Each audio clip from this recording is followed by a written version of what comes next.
Hola, sí, bueno, buenas tardes. Yo diría que esta novela, la verdad, ha vivido un poco esa situación de acoso, ¿no, Víctor? Se crea, como explicará Víctor muy bien, en unas sesiones narrativas. Yo participo como psicóloga clínica porque cuando uno abre estas heridas, ¿no? Que son pequeños traumas, algunos muy grandes y otros más pequeños, realmente puede ser algo productivo o puede ser algo retraumatizante, y ahí es donde tiene que haber, aparte del escritor, los coautores y coautoras, pues un profesional de la psicología para que aquello sea algo productivo y que esa experiencia para la persona sea una experiencia terapéutica.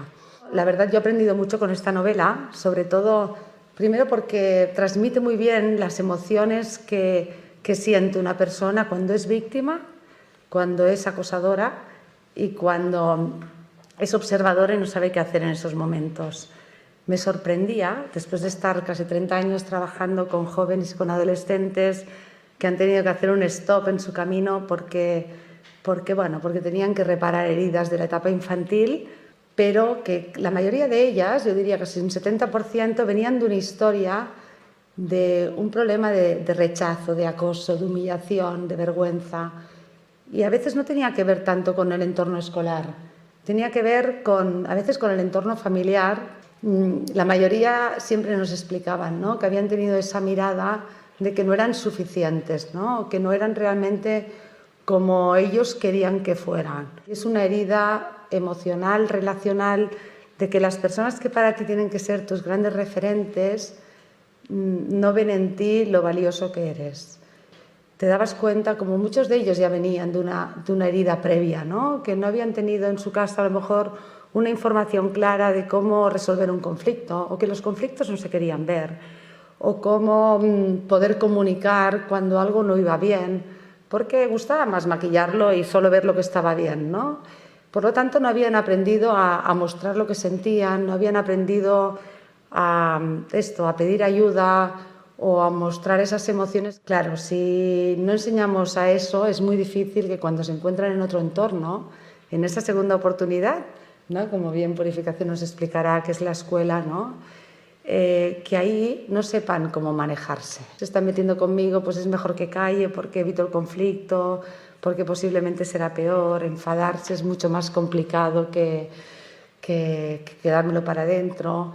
A mí me gustaría solamente que cada uno de nosotros pudiéramos pensar y hacer una reflexión como padres o como jóvenes, tenemos aquí un poquito de todas las edades, de cuál es la mirada que tenemos nosotros hacia los demás, ¿sabes? Si nosotros miramos a los demás desde una parte prejuiciosa, desde una parte crítica, tenemos que revisárnoslo nosotros mismos, ¿sabes? Porque tiene que ver con nosotros, no tiene que ver con el otro. Si en cambio nosotros tenemos una mirada en el otro, como que esa persona debe tener su propia historia, ¿sabes? Algo le habrá pasado en su vida para que tenga ese tipo de reacción, para que vista de esa forma o para que reaccione de esa manera. Si podemos tener esa mirada más compasiva, más desde el respeto, todo empieza a funcionar de una forma diferente. Y ahora es un momento también muy bonito porque yo creo que Sofía, que está en Grecia, no ha podido venir a la presentación, pero seguro que está en directo. Bueno, ella es directora y es guionista.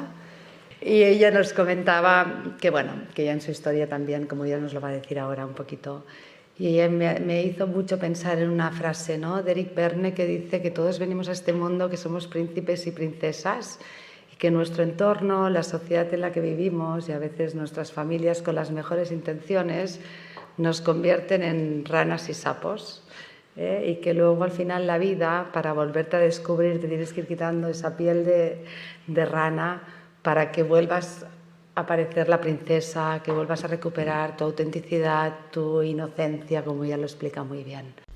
Hola, soy Sofía Marán, la guionista y directora de este corto El aire.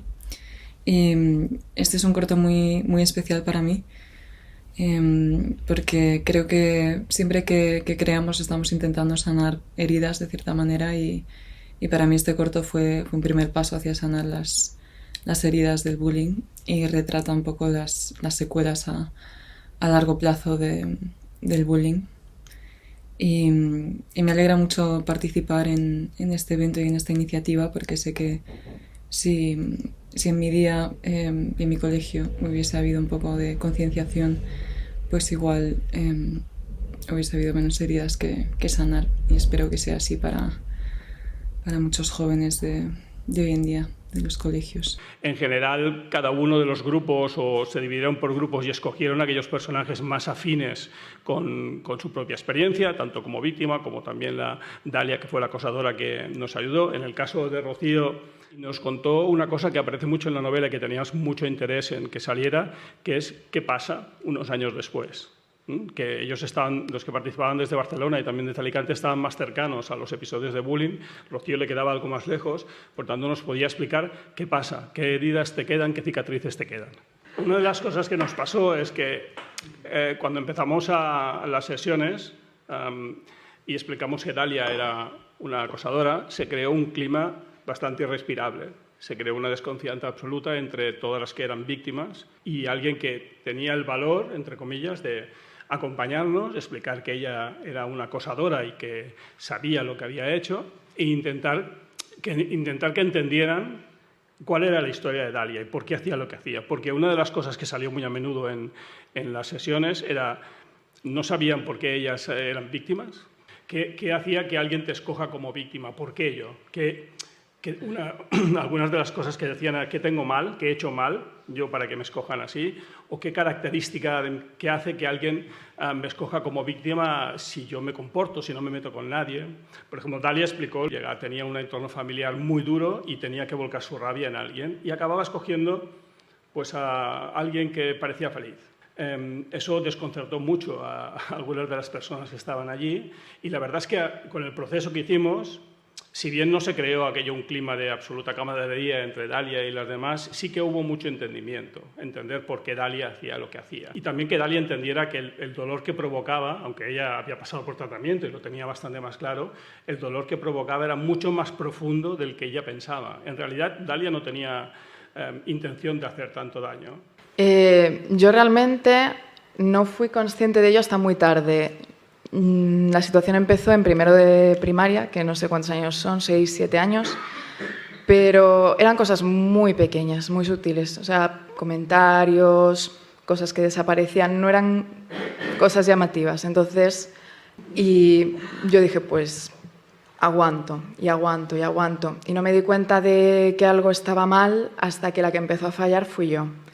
En quinto de primaria empecé a faltar muchísimo a clase, me encontraba siempre mal, me dolía la barriga, no podía, era pensar en ir a clase y me entraba muchísima ansiedad, me olvidaba los libros para no estudiar porque me llamaban empollona, friki. Entonces, cuando empezaron a pasar estas cosas, mi familia lo notó y fueron los que me llamaron la atención sobre esto, los que me insistieron en que fuese al psicólogo, y ahí fue cuando pude empezar a ponerle nombre, porque hasta entonces yo no tenía mucha idea de qué me estaba pasando. Fueron esas dos cosas las que más me han marcado luego a posteriori, el hecho de no entender qué pasaba y el hecho de que era una cosa a la que se unía todo el mundo, que sí, por narices tenía que ser yo la que estaba equivocada. Lo de no entender qué pasaba era común a todos ellos, ¿eh? Ninguno de ellos no solo no entendían qué pasaba, sino que en general se culpabilizaban. Es decir, la idea era que yo estaba haciendo algo mal, algo mal había en mí para que todo el mundo decidiera meterse, porque también pasaba muy a menudo que empezaba uno y se unía al resto. Por tanto, no era un tema de que esta persona le caiga mal, sino que era muy común. Es que está clarísimo que no vamos a gustar a todo el mundo, ¿sabes? Que vayamos a recibir críticas o que o que hay algo de nosotros que no nos guste. Y eso te hace fuerte.